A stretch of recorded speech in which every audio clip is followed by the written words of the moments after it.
Assalamualaikum warahmatullahi wabarakatuh. Hai teman-teman Milanis Indonesia, kembali lagi bersama kami di Buletin Milanello yang berupa konten YouTube yang membahas tentang Milan dan Milanis Indonesia. Masih dengan teman-teman kami, ada Mas Angga dari Sezioni Semarang. Mas Angga, sehat Mas Angga? Alhamdulillah sehat. Ya. Ada Kang Robi dari Sukabumi. Alhamdulillah sehat, Pak. Sehat Kang? Sehat, Alhamdulillah. Suaranya belum keluar Kang? Sehat, Alhamdulillah. Ada nggak? Ya. Nggak ada. Nah, terakhir, ada.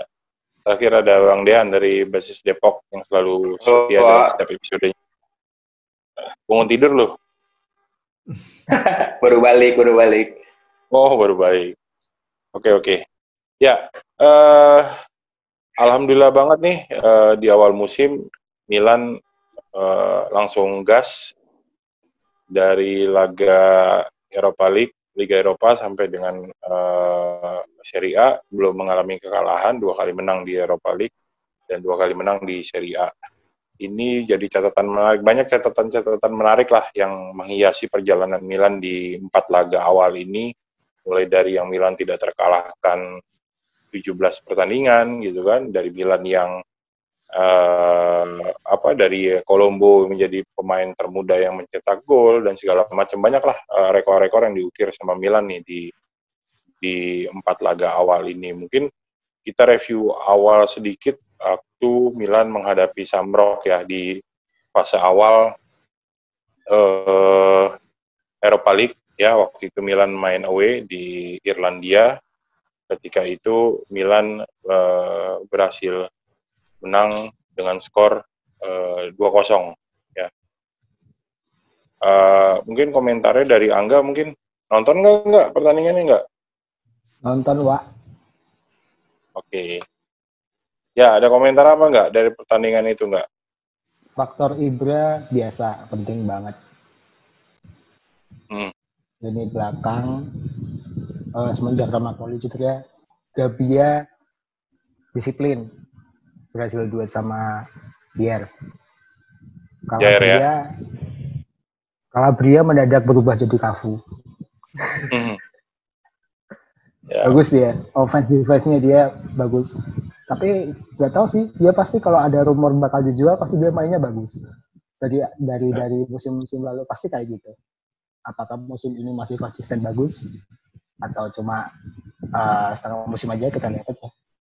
Intinya sih pas sama kemarin sih biasa sih, koneksi Calhanoglu sama Ibra semakin kelihatan lah gimana. Calhanoglu udah hampir top perform yang kayak dulu di Leverkusen lah. Gitu, Pak. Oke, ya gue ngeliatnya juga gitu. Cuma memang masih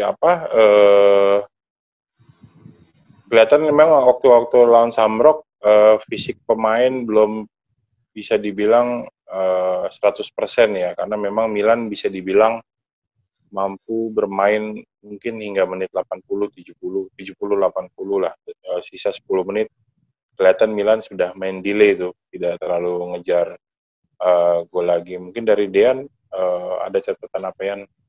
Kalau dari gue emang udah perbandingan kualitas aja ya, udah beda ya.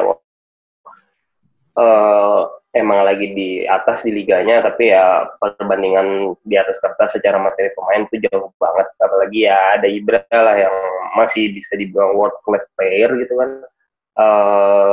Ya jadi pembeda banget gitu, dan nyetel alhamdulillahnya sisa-sisa dari musim lalu masih ada gitu. Jadi ya kita nggak terlalu capek lah. Musuh terbesarnya emang hanya fisik aja, karena ini pertandingan kompetitif pertama Milan, jadi ya itu aja sih yang tadi sempat lu bahas juga. Kita juga rada-rada ngerem, dan faktor Donnarumma juga ya. Waktu pertama kali yang dapat peluang tuh Shamrock, Donnarumma nepis, itu bisa jadi momentum itu. Gue nggak kebayang kalau kita pertama kali kejebolan duluan, mungkin pertandingan ada berbeda gitu kan.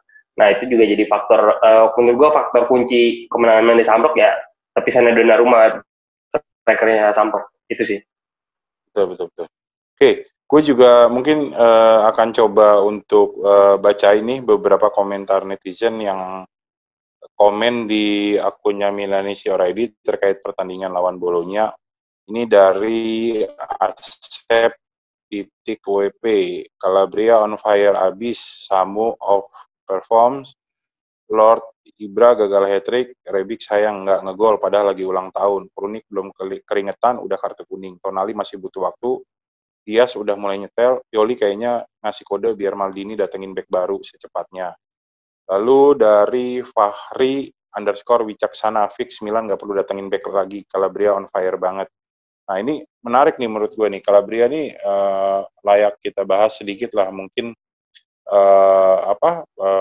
mungkin gini ya, gue ngerasa Calabria ini secara skill individu memang udah mentok ya kayaknya gitu. Kalau menurut gue crossingnya masih dibilang standar kalau menurut gue gitu kan.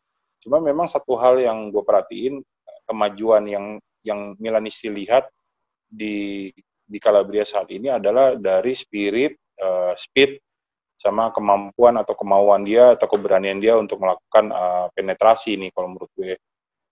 Kalau dari individu sih kayaknya crossingnya masih ya jauh lah kalau kita bandingin sama Cafu lah gitu. Tapi memang dia punya speed sekarang, termasuk pemain yang menurut gue staminanya paling baik di awal-awal musim ini dibandingkan pemain-pemain yang lain kalau menurut gue gitu. Mungkin dari Kang Robi punya penilaian tentang Calabria gitu.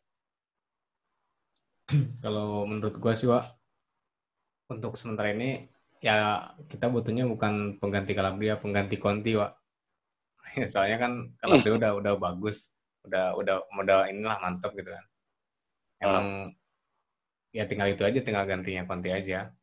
Secara garis besar Calabria peningkatannya udah bagus. Ya ada kata Waripal tadi, ngototnya itu yang dinilai sama Milanisti kan. Ya, dari skill dia nggak begitu bagus-bagus. Kalau skill emang bagusan Conti kalau skill. Tapi kalau ngotot bagus lah itu Calabria. Oke, ya sekarang memang yang diperlukan adalah konsistensinya dari Calabria nih. Dian, mungkin dari lu, Dian, Calabria. Bener banget, Wak. Permasalahan gue setuju kalau skillnya ya udah mentok emang segitu-gitu aja gitu kan. Apa crossingnya ya nggak jauh beda sama Abate lah. Abate nilainya 6, Calabria 6,5 gitu kan. Kadang-kadang nyampe, kadang-kadang kena paha gitu kan kalau Abate kan. Nah, permasalahan paling utama dari Calabria sih menurut gue emang konsistensi ya. Kita lihat dari yang 4 laga awal gitu ya. Lawan pertama lawan Samrok dia oke, lawan Bologna dia oke, lawan Bodo udah mulai jelek tuh kelihatan tuh, udah mulai turun lagi. Nah, lawan Croton kemarin itu juga nggak sebagus 2 pertandingan awal. Buat gua PR-nya emang ada di situ sih sebenarnya. Kalau memang diadu secara skill satu lawan Conti sih, menurut gua bedanya emang tipis. Conti di atas, apa sih dia cedera aja. Calabria kalah di konsistensi sebenarnya. Itu aja sih problem dari Calabria. Kalau gue bilang dia bisa bertahan, gue sih it's okay aja lah dia bertahan. Atau udah ada Kalulu dan rumor terbaru Milan mau ngincer Tomiyasu juga, back yang bisa jadi back tengah dan back kanan.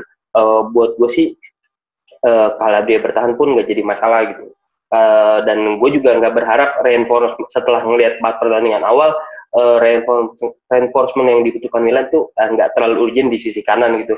Yang paling utama adalah di back tengah sih kayaknya. Kita tahu juga Romagnoli injury prone juga, sering cedera gitu, walaupun musim lalu juga lumayan lah jarang cedera. Terus Musacchio juga, terus kita nggak bisa ngarepin nama Kier yang harus main di 3 kompetisi dengan umur yang kayak gitu.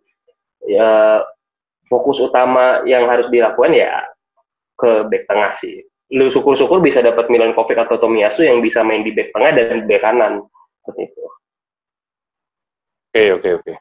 Ya, jadi kita next ke laga lawan Bodo nih. Ini laga yang menurut gue paling berat nih dibandingkan 3 laga selain yang lain gitu kan yang dilakukan sama Milan. Memang kelihatan dari lawan sendiri juga memang kuat tidak hanya dari skill. Gue ngeliatnya sih mereka kuat secara kolektif sih, tidak ngeliat skill individu gitu. Walaupun ya memang ada beberapa pemain mereka yang secara individu kuat lah.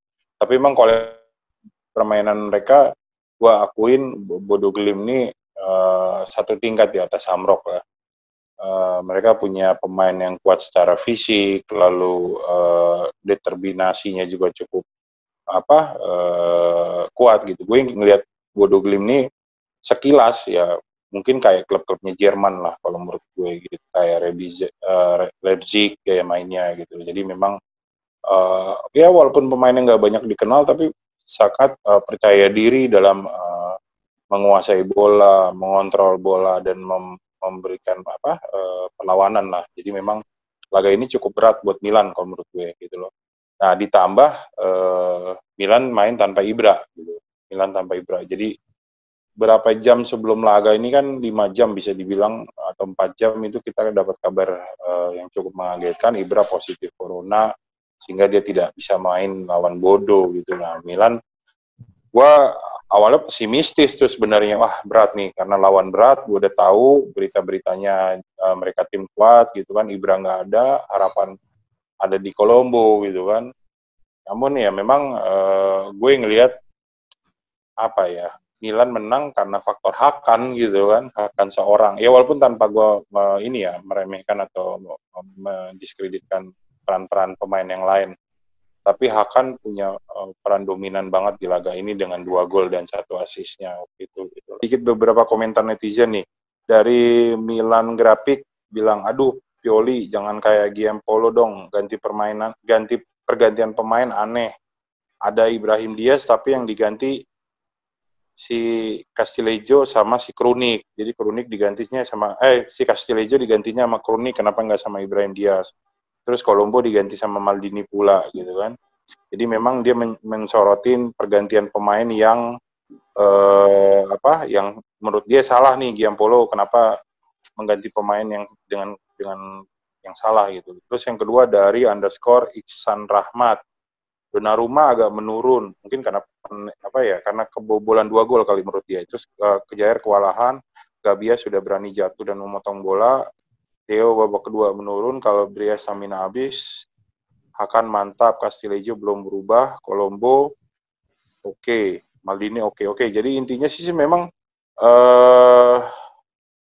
ya mungkin karena Milan kebobolan 2 gol ya. Jadi memang Donnarumma dianggapnya menurun, Kejair kewalahan. Emang musuhnya kalau menurut gue sih emang musuhnya kuat sih gitu. Jadi memang ini jadi ujian atau cobaan yang cukup menguntungkan atau yang menarik sih buat Milan untuk menghadapi laga-laga big match Serie A yang mungkin lawannya juga akan lebih kuat juga dari yang udah dihadapi sekarang gitu kan. Tonali ini dari Akin_85 Tonali, jadi dia ini penonton dalam lapangan, jadi dia nganggap Tonali ini ya cuma nontonin doang gitu, kontribusinya belum kelihatan dan lain-lain lah gitu. Ya mungkin itu beberapa komentar ya dari Milanisti di akun Milanisti Oraidi terkait dengan pertandingan melawan Bodo Glimt gitu kan. Masih gue bingungin adalah kenapa Pioli selalu memasukkan Krunic gitu dibandingin orang lain gitu. Gue itu yang masih either padahal pengen Krunic itu santer banget mau masuk daftar jual tuh. Iya. Nah, ya satu-satunya hal yang bisa gue pikirkan kenapa selalu Krunic yang dimainkan adalah ya buat jualan sih. Itu doang sih pikiran gue gitu. Karena ya udah nggak ada faedahnya gitu sih. Iya. Gaffer sama Paqueta nggak dikasih menit bermain. Mungkin karena memang sudah ada peminatnya, wah kan toh hari ini katanya Don Deal kan di Lyon kan. Dan di Lyon langsung 20 juta lumayan lah. Lah Krunic ini nih yang gue bingung. Kemarin masih ada Pobega,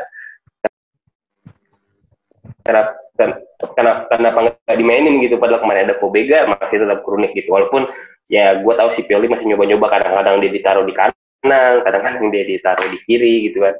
Ya lumayan lah, cuman ya itu dia sih catatan dari komen tadi ya, gue masih bingung aja sih Krunic, mungkin tujuannya emang pengen dijual aja, makanya kayak gitu. Krunic, menurut lo gimana Krunic nih? Jual apa enggak nih? Wah, dijual aja, ngapain? Dijual aja. Sama Pioli dimainin terus kok babak kedua. Biar harganya bagus, Wak, biar ada yang mau beli. Dia lawan apa tuh? Baru masuk belum nyampe 5 menit, belum nyampe 1 menit kartu kuning. Kuning itu udah. Lawan Bolonya kayaknya. Lawan Bodo ya? Ya itu namanya. Dia baru masuk. Antara dua itu sih. Sentuhan pertama dia nekel orang. Kacau ya. Ya. Tapi ya untuk kalaupun nggak jadi kejual, kalau menurut gue masih bisa bermanfaat lah buat pelapis-pelapis, buat main di Copa gitu kan, kasih aja ke dia lah. Bakayoko kan nunggu menit-menit akhir ini, Wak. Bakayoko ini, Wak. Waduh, gue sih berharap banget Bakayoko nggak ke Milan sih. Itu 25 juta buat investasi Milan itu terlalu mahal cuma buat cadangan menurut gue.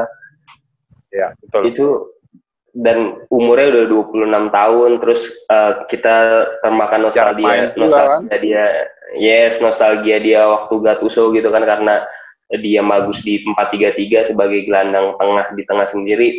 Itu kan beda sistem sama Pioli sekarang. Gue against banget lah Gattuso, dan ya gue juga sadar lah Milan sekarang miskin. Arah Milan sekarang tuh nggak kayak arah Liverpool yang seperti diomongin Gazidis. Arah Milan sekarang tuh ya arah Arsenal atau arah RB Leipzig, beli pemain muda dijual, udah gitu aja. Itu nggak bisa kita pungkiri sekarang. Jadi ya secara investasi buat gue bukan investasi yang wise sih kalau kita ke Bakayoko gitu. Lebih baik ya udah biarin aja Krunic di situ dibanding, kalau gue pribadi ya, Krunic di situ biarin aja buat jadi cadangan sih. Tunggu Pobega tumbuh di Spezia, musim depan ambil lagi Pobega, udah jual lagi tahun depan, udah gitu aja.